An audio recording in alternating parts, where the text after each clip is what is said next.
तो आप सभी का एक बार फिर से स्वागत है आपके अपने YouTube परिवार जीएल यूनिक एजुकेशन में। मैं लकी कुमार।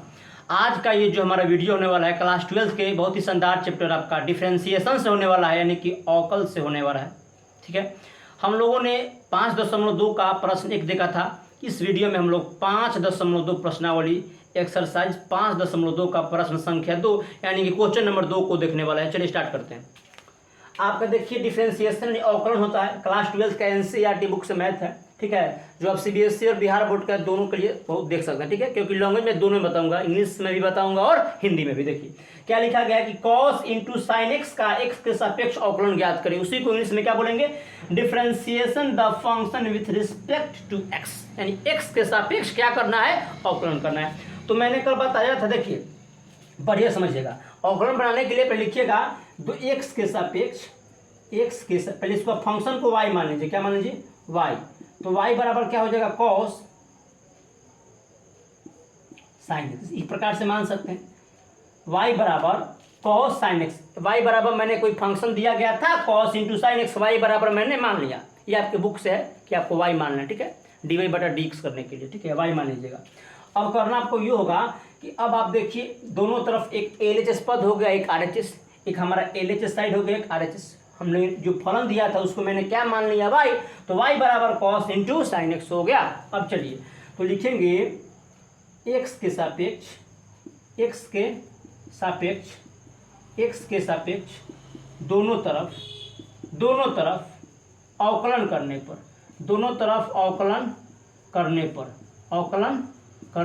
पर इसी को इंग्लिश लिख देंगे। इंग्लिश में क्या लिख देंगे, डिफरेंशिएशन। क्या लिख देंगे, differentiation with respect to X both sides. ये इंग्लिश में हो गया। क्या हो गया कि differentiation with respect to X both sides, यानी कि दोनों तरफ। चलिए तो जब y का डिफरेंशिएशन क्या हो जाता है, dy बटा dx। किसके सापेक्ष कर रहे हैं भाई, x के सापेक्ष। जिसके सापेक्ष करेंगे वो बट्टा में रहेगा। अगर t के सापेक्ष करेंगे तो dy बटा dt, अगर d के सापेक्ष करेंगे तो dy बटा dd हो जाएगा। ठीक है, इस प्रकार से कर सकते हैं। तो यहाँ पे x के सापेक्ष हम लोग अवकलन कर रहे हैं तो क्या हो जाएगा, dy बाई dx हो जाएगा, dy बाई dx।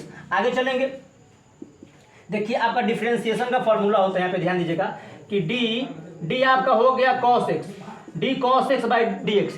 थोड़ा हला नहीं कीजिएगा। चलिए d cos x का डिफरेंशिएशन क्या होता है, cos का डिफरेंशिएशन होता है माइनस साइन।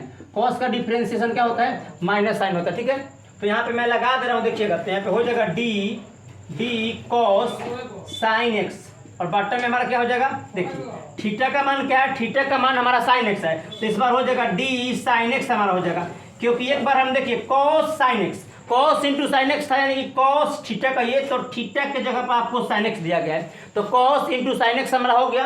तो एक बार अब cos को हटा करके किसका केवल डिफरेंशिएशन करेंगे, साइन एक्स का। अब इसी चीज को क्या करेंगे हम लोग, ऊपर लिख देंगे d साइन एक्स हो जाएगा। अब हमारा क्या हो जाएगा, बट्टा में क्या होगा dx, क्योंकि हम लोग डिफरेंशिएशन किसके सापेक्ष कर रहे हैं, x के सापेक्ष हमारा डिफरेंशिएशन किया जा रहा है। ठीक है, तो यहाँ से d cos sin x हो गया। और देखिए जो भी थीटा का वैल्यू था एक बार थीटा के लिए करेंगे तो d हमारा sin x हो गया। अब ये इसी का जो डिफरेंशिएशन है एक बार फिर से करेंगे तो d sin x किसके सापेक्ष में किया जा रहा है, तो x के सापेक्ष में, तो dy बाई dx हो गया। ठीक है, यहाँ तक समझ में आ गया।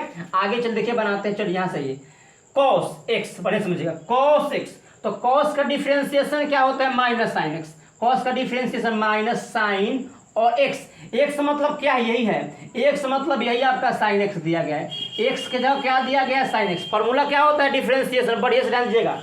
ये cos और ये पूरा उसका थीटा, यानी कि आप x कह सकते हैं। तो डिफरेंशिएशन ऑफ cos x का अवकलन क्या होता है, माइनस साइन x फॉर्मूला होता है। पूछेंगे कि cos का डिफरेंशिएशन क्या होता है, तो माइनस साइन x। तो यहाँ से cos के लिए माइनस साइन हो गया और x का वैल्यू क्या है, साइन x, तो x की जगह साइन x हो गया। फिर साइन का डिफरेंशिएशन क्या होता है, देखिएगा d साइन x बटा dx।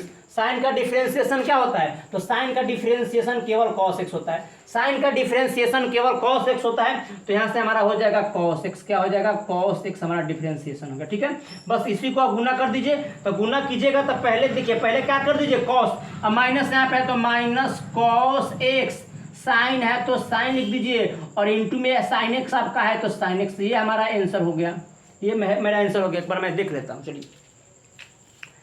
चलिए सही से दिखाई दे रहा है, बढ़िया दिखाई दे रहा है, चलिए ठीक से दिखाई दे रहा है। चलिए फिर से याद रखिएगा कि कॉस का डिफरेंशिएशन क्या होता है, माइनस साइन एक्स। तो यहाँ से कॉस और एक्स बोले तो पूरा साइन एक्स, एक्स की जगह क्या है, पूरा साइन एक्स। तो कॉस का डिफरेंशिएशन मैंने माइनस साइन एक्स दिया, और एक्स की जगह साइन एक्स था तो साइन एक्स। आगे बढ़िए, अब थीटा इसका डिफरेंशिएशन यहाँ पे करेंगे साइन एक्स का। तो साइन एक्स का डिफरेंशिएशन क्या होता है, देखिए साइन एक्स का डिफरेंशिएशन कॉस एक्स। तो केवल मैंने क्या लिखा है, इंटू में कॉस एक्स, इंटू मैंने गुना में। अब गुना कीजिए, ये माइनस पहले है यहाँ पे कॉस एक्स को पहले मैंने लिख दिया, तो माइनस का कॉस एक्स, और ये वाला साइन को साइन, और इंटू में साइन एक्स है तो साइन एक्स। ये हमारा राइट आंसर हो गया। इस प्रकार से आप सब्जेक्टिव क्वेश्चन बना सकते हैं बोर्ड एग्जाम में, 2 नंबर के लिए पूछा जाता है, 2 मार्क्स। ठीक है, यदि आप इंग्लिश मीडियम को तो भी आप देखिए, बिहार बोर्ड का तो भी देखिए, दोनों लैंग्वेज में बता दिया। ठीक है, इस प्रकार से आप हॉल को कर सकते हैं। ठीक है, मिलते हैं नेक्स्ट वीडियो में, तब तक के लिए धन्यवाद।